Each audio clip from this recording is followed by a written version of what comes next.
Hola Vivers, mi nombre es Sandra y en este vídeo vamos a resolver el examen de filosofía de EBAU de la convocatoria ordinaria de 2023.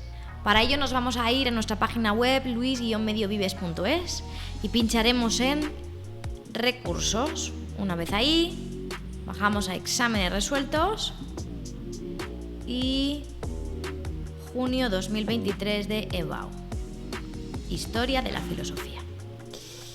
Bien, nos plantean dos textos. El primer texto va a ser un texto de Platón y este texto, si leemos el PDF de nuestra página, veis que trata del conocimiento, nos lo ponen debajo además en EBAU muchas veces, pero en concreto en nuestro comentario nos vamos a centrar en la idea de el conocimiento como un proceso de reminiscencia, es decir, ese concepto según el cual para Platón conocer es recordar.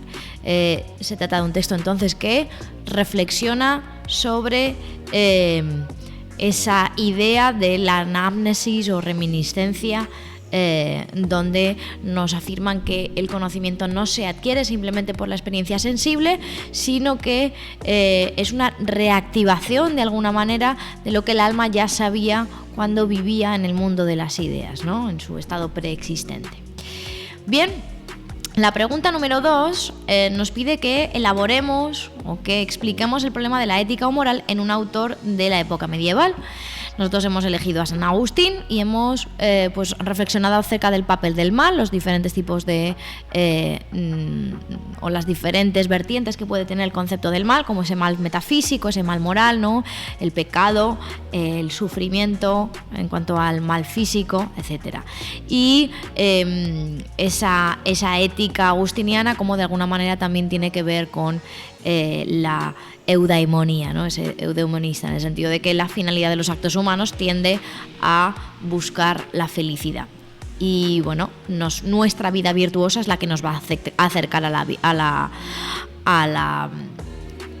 la felicidad. En el ejercicio 3, el problema que se nos plantea es el del ser humano en la época moderna, un autor de la época moderna. Nosotros nos hemos decantado por Descartes y pues lo que hemos es primero elaborado la diferencia entre las diferentes tipos de sustancias, la pensante, la extensa y la infinita, para después llegar a ese dualismo cartesiano donde el ser humano es res cogitan, sustancia pensante, y res extensa, la que ocupa un espacio, es decir, el cuerpo, ¿no? Un poco en esa misma línea, pues ahondaremos en el alma y en la relación de estos dos elementos. En la pregunta 4 de esta primera parte tenemos el problema de la sociedad o política en un autor de la época contemporánea. Nosotros en este caso hemos pensado que un autor bastante adecuado sería Marx, dado que Marx precisamente lo que plantea es un análisis de la sociedad, identificando que hay un problema muy grande de injusticia social, y lo que él intenta es hallar la causa de esto, analizando y creando una teoría acerca de cómo funciona la sociedad para, a su vez, intentar cambiar esta situación de injusticia. Y a la conclusión a la que llega es que, pues existe una situación de explotación de la clase trabajadora por parte de la clase capitalista y el problema está en ese sistema económico, ¿no? Entonces lo que hay es que intentar transformar ese sistema económico. Vamos ahora a la parte B. En el texto B nos proponen un texto de Nietzsche, un extracto de la Gaia Ciencia. Y en este problema se va a reflexionar sobre la moral. Bien, como todos los textos de Nietzsche, pues utiliza un lenguaje muy metafórico, pero de alguna manera podemos interpretar que se refieren a, cuando habla de somos descifradores de enigmas por nacimiento, pues que se puede estar refiriendo a los filósofos, a los literatos, a las personas cultas, ¿no? Y analiza un poco, nos hablan o nos comienza reflexionando acerca de esa posición de los filósofos y pensadores, ¿no? Y de acuerdo al momento que se está viviendo de nihilismo porque lo que nos plantea es que Dios se ha muerto, ¿no? Dios ha muerto.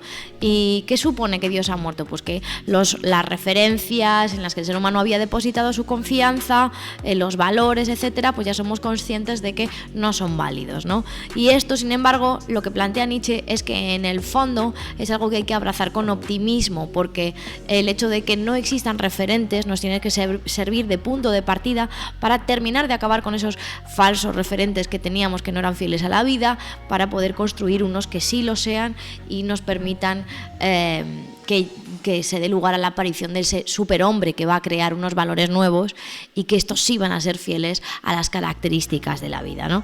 Entonces, pues en resumidas cuentas, la aparición de ese momento de nihilismo, de esa conciencia colectiva de que hay una falta de referentes o que esos referentes no son válidos, es en realidad, o debe ser en realidad, vista como algo bueno, como un punto de partida sobre el que construir.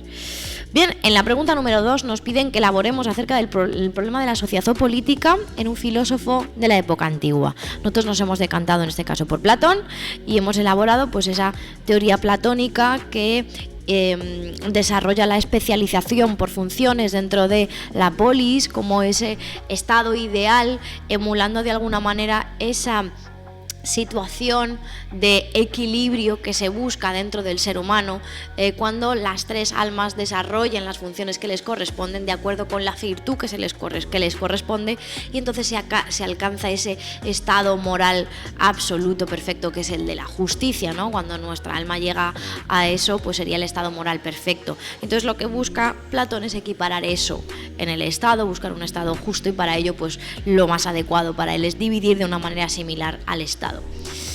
En la pregunta número 3 nos piden que resolvamos el problema, o que expliquemos el problema de Dios en un autor de la época moderna, y nosotros en este caso hemos hablado de Descartes. Un poco la base de la teoría cartesiana es precisamente la figura de Dios. Cuando hablamos de los tres tipos de sustancia, la que encaja propiamente dicha en la definición propiamente dicha de sustancia, que es aquello que existe por sí mismo sin necesidad de nada más, la única de las tres sustancias que encaja aquí a la perfección es la sustancia infinita, ¿no? Que sería Dios. También pues hablamos de lo que implica Dios, ¿no? Que es el ser perfecto, y qué garantías nos da esa perfección, y los argumentos que utiliza Descartes para demostrar la existencia de Dios. Y por último, la última pregunta sería el problema del ser humano en una corriente un autor de la época contemporánea. Aquí de nuevo hemos elegido a Marx y hemos partido de ese concepto que tiene Marx del ser humano, según el cual lo define su actividad productiva. Es decir, la actividad que nos es propia por naturaleza es producir cosas. ¿En qué sentido? Transformar la naturaleza para desarrollar productos que nos ayuden a cubrir necesidades. Eso formaría parte inherente de la naturaleza del ser humano. Y esa naturaleza se pervierte en el momento en el que ese valor de uso de los productos que producimos se cambia por el valor de cambio, en el momento en el que sustituimos las relaciones cooperativas por las relaciones de competencia. Por lo tanto, pues como que el origen del conflicto del ser humano viene por ese sistema capitalista, y en concreto por la propiedad privada, ¿no? En definitiva, bueno, abordamos un poquito más el concepto de alienación, por ejemplo, del ser humano, etcétera, pero partimos un poco de esto. Bien, pues espero que la resolución de este examen os haya sido útil. Recordad que pues son preguntas de un planteamiento abierto. Vosotros podéis elegir otros autores pertenecientes a esa misma corriente que os encajen mejor, pero lo ideal es que intentemos ceñirnos al problema que nos están planteando, es decir, que no escribamos mucho más allá de la teoría que se nos pide. Pues nada más, un saludo, Vivers, y nos vemos en el próximo vídeo.